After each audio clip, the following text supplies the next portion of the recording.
Hello दोस्तों video शुरू करने से पहले आपको इसकी प्लेबैक स्पीड को इंक्रीज करके 1.5x या 2x कर लेना है। तो आज इस वीडियो में हम देखने वाले हैं एक्सेल में डाटा को एडिट कैसे किया जाता है। तो सबसे पहले हम देखेंगे कि किसी सेल में हम ओवरराइड कैसे करना है। तो जिस भी सेल को अगर आप सपोज करो आप C2 को ओवरराइड करना चाहते हो तो आपको क्या करना है, उस सेल पे जाना है, ये प्लस मार्क उस सेल पे दिखा रहा है और अपना माउस का लेफ्ट बटन दबाना है और उसमें आपका ये देखिए हाईलाइटेड हो गया सेल। अगर आप इसमें ओवरराइड लिखना चाहते हो, सपोज करो आप हाई लिखना चाहते हो तो आपको सिंपल क्या करना है, हाई लिख देना है। ठीक है, तो इससे आप क्या करोगे, पूरे सेल को ओवरराइड कर दोगे। ठीक है, अगर आप इस सेल में क्या करना चाहते हो, एडिट करना चाहते हो, तो आपको क्या करना है, उस सेल में जाना है, उसके बाद उस पर डबल क्लिक करना है। ठीक है, डबल क्लिक करके आप देखोगे कि एक आपका ब्लिंकिंग एरो दिख रहा होगा आपको, तो उससे आपका जो ये सेल है ये एडिट हो सकता है। तो जैसे ही आप क्या लिखना चाहते हो, BSS लर्निंग, तो आप लिख सकते हो।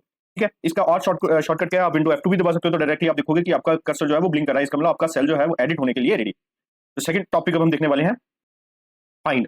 फाइंड का क्या है, सपोज करो आपके पास ये बहुत ज्यादा डाटा जो है वो डिटेल में, और अगर आप किसी चीज को फाइंड करना चाहते हैं इस शीट में, तो आप क्या करोगे, उसको फाइंड करोगे। ठीक है, तो फाइंड करने के लिए क्या है आपके पास, एक तो शॉर्टकट है कंट्रोल F। ठीक है, जैसे ही आप कंट्रोल F प्रेस करोगे आप देखोगे कि आपके पास ऐसा एक डायलॉग बॉक्स ओपन हो गया। ठीक है, जिसमें लिखा है फाइंड। ठीक है, और उसमें लिखा है फाइंड व्हाट। तो आप यहाँ पे लिखोगे आप क्या फाइंड करना चाहते हो। सपोज करो मैं फाइंड करना चाहता हूँ 2031।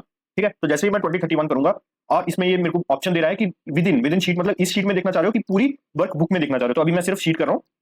अगर आप पूरी वर्कबुक में देखना चाहते हो तो आपको सिंपल यहाँ से क्या करना है, वर्कबुक पे टिक कर देना। ठीक है, तो अभी मैं शीट कर रहा हूँ तो मैं इसमें लिख रहा हूँ फाइंड ऑल कर सकते हो या फाइंड नेक्स्ट कर सकते हो। ठीक है, तो भी मैं आपको दिखाता हूँ, यहाँ पे 2031 लिखा है तो मैं फाइंड नेक्स्ट करता हूँ, तो आप देखोगे कि यहाँ पे मेरा कर्सर जो है वो ब्लिंक हो रहा है, यहाँ पे ग्रीन जो है वो सेल सेलेक्ट हो गया। अगर मैं फाइंड नेक्स्ट करता हूँ, नेक्स्ट करता हूँ, नेक्स्ट करता हूँ, तो ऐसे मेरे पास 2031 पूरी शीट में जितने भी लिखे हैं वो यहाँ पे हाईलाइटेड होने लग पड़ेंगे। ठीक है, तो आप यहाँ से फाइंड ऑल भी कर सकते हो, तो फाइंड ऑल करके भी आपको क्या दिखेगा कि कौन से सेल नंबर पे कौन सी शीट पे ये सारा डाटा है। ठीक है, तो ये बता रहा है कि बुक क्या है, ये जो आपकी एक्सेल का नाम है, एक्सेल वीडियो में शीट जो है V4 data editing, V4 data editing में H2 में आपको ये सबसे पहले जो है वो मिलेगा, H2 में आपको ये सबसे पहले मिलेगा। ठीक है, फिर H3 है और वैल्यू क्या है 2031। ठीक है, तो इससे आप पूरी शीट में फाइंड कर सकते हो कोई भी चीज। ठीक है, और वर्कबुक में।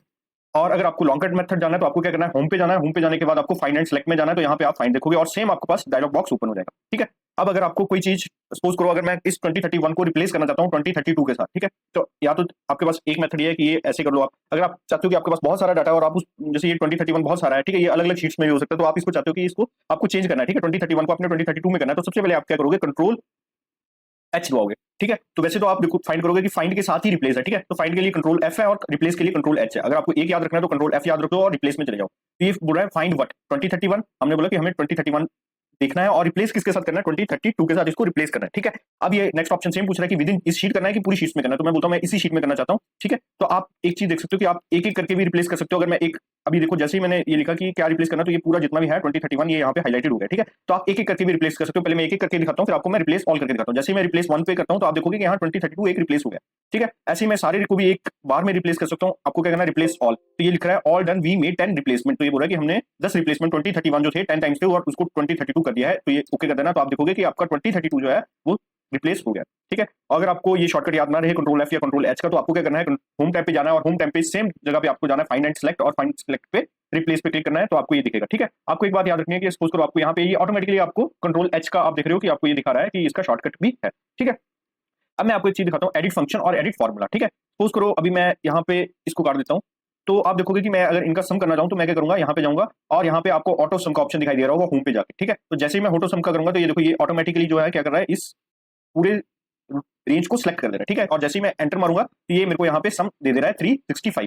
ठीक है, तो ये है एक मेरा फंक्शन। ठीक है, बट कई बार क्या होता है, आप इस फंक्शन को भी एडिट करना चाहते हो। ठीक है, तो आप क्या कर सकते हो, सिंपल इस फंक्शन को, जैसे मैं सपोज करूँ इस फंक्शन में मैं +1 ऐड करना चाहता हूँ। ठीक है, तो मैं +1 करके एंटर दबा दूंगा, तो ये आप देखोगे कि आपने एक फंक्शन को भी एडिट कर दिया।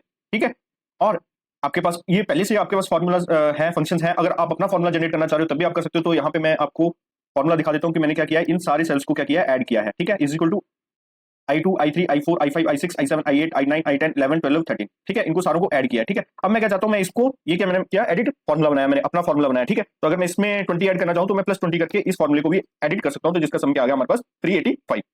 ठीक है, तो आशा करता हूं कि आपको ये चीज समझ आई होगी, आपको एडिट फॉर्मूला कैसे करना है और एडिट फंक्शन कैसे करना है। अब सपोज करो अंडू और रीडू। अंडू और रीडू का मतलब है आपने जो किया है आप उसको अंडू करना चाहते हो, मतलब उसको वापस लेना चाहते हो कि नहीं मेरे से गलती होगी, मेरे को ऐसा नहीं करना है। ठीक है, तो आप क्या करोगे, आपके पास अंडू करने के लिए, अंडू मतलब प्रीवियस जो आपने कैंसिल करना है, जो आपने किया उसको कैंसिल करना है। ठीक है, अंडू करना है, तो उसके लिए आपके पास शॉर्टकट है कंट्रोल Z। जैसे ही आप कंट्रोल Z करोगे आप देखोगे कि यहाँ 365 हो गया। ठीक है, और अगर आप अब चाहते हो आप रीडू, आपने जो किया था आप वही दोबारा से वही करना चाहते हो, तो आपके पास शॉर्टकट है कंट्रोल Y। तो आप देख रहे हो कि यहाँ पे 385 हो जाता है, क्योंकि ये मैंने 20 क्या किया था, ऐड किया था। ठीक है, मैं दोबारा से बता देता हूँ आपको, अभी 385 है ना पहले, तो हमें अगर मेरे को रीडू करना है, ठीक है, रीडू करना है तो वो मैंने कर दिया था कंट्रोल Y से। अब मैं अंडू करना चाहता हूं तो मैं करूंगा कंट्रोल Z। ठीक है, तो आपका ये रीडू हो जाएगा। आशा करता हूं कि आपको रीडू और अंडू क्लियर हुआ होगा। मैं आपको एक और छोटा सा एग्जांपल दे देता हूं, मैं लिखता हूं हाय BSS लर्निंग, ठीक है। अब मैं क्या करता हूँ, BSS लर्निंग कर देता हूँ और उसमें मैं S डाल देता हूँ, बट मैं देखता हूँ लर्निंग सही नहीं लग रहा है, मैं क्या करना चाहता हूँ कि लर्निंग ही रहे, तो मैं क्या करूंगा कंट्रोल Z, ठीक है। तो ये क्या हुआ, लर्निंग हो गया। अब मैं चाहता हूँ नहीं यार लर्निंग सी ठीक है, तो मैं क्या करूंगा कंट्रोल Y। तो ये है रीडू और अंडू। आशा करता हूँ कि आपको रीडू और अंडू का कॉन्सेप्ट क्लियर हुआ होगा, ठीक है। और आपके पास यहाँ पे भी रीडू और अंडू का ऑप्शन है, ठीक है। ये बैक का ऑप्शन दिखा रहा है, ये आगे का ऑप्शन दिखा रहा है, ठीक है। रीडू और अंडू, आप देख रहे हैं क्या एरो भी दिखा रहा है कि पिछला है और ये आपको करना है आगे करना है, ठीक है। तो आपके पास शॉर्टकट भी है और अंडू और रीडू का भी है। अब लास्ट चीज हम देखते हैं गो टू के। तो गो टू के सबसे पहले तो मैं आपको लॉन्ग कट में बता देता हूँ, होम पे जाना है, उसके बाद आपको क्या करना है, फाइंड एंड सेलेक्ट पे जाना है, उसके बाद आपको दिख रहा है गो टू, ठीक है। गो टू के लिए आपके पास एक ऐसा डायलॉग बॉक्स ओपन हो जाएगा, ठीक है। तो अभी मैं यहाँ पे रेफरेंस देता हूँ, सपोज करो मैं जाना चाहता हूँ इस टाइम पे A20 पे जाना चाहता हूँ, तो मैं सिंपल इस पे लिख दूंगा A20 और जैसे ही मैं एंटर मारूंगा तो आप देखोगे कि मेरा जो सेल है वो यहाँ पे ग्रीन कलर से हाईलाइट हो रहा है, मैं A20 के ऊपर ऑटोमेटिकली चला गया हूँ, ठीक है। अब गो टू का एक शॉर्टकट है कंट्रोल G, ठीक है। कंट्रोल G से भी आप देखोगे कि सेम आपके पास ऐसा ही एक डायलॉग बॉक्स ओपन हो रहा है, ठीक है।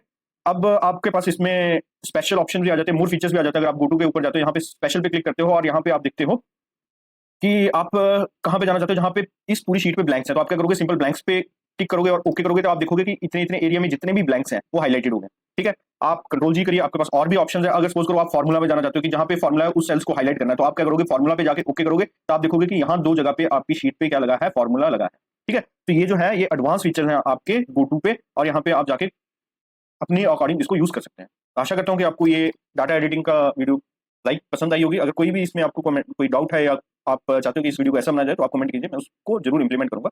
तो तब तक के लिए धन्यवाद, मिलते हैं नेक्स्ट क्लास में।